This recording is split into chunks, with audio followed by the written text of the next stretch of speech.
So, tikman natin guys. Sarap. Bagay na bagay sa tagulan. Namiss ko to eh. Sa probinsya. Yung kaninong namiss mo sa probinsya. It was at this moment that he knew.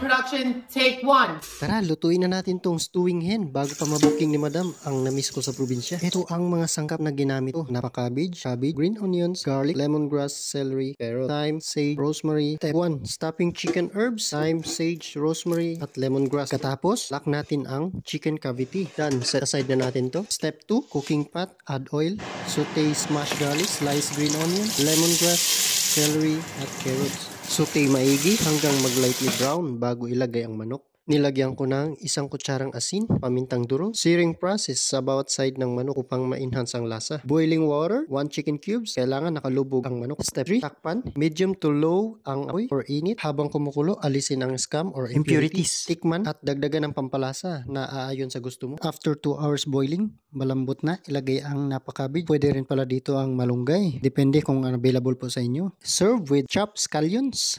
Comment ka naman kung anong namiss mo sa probinsya. Si madam, iba ang namiss ni madam. Ano madam, masarap? Alala ko mga utang ko, sir.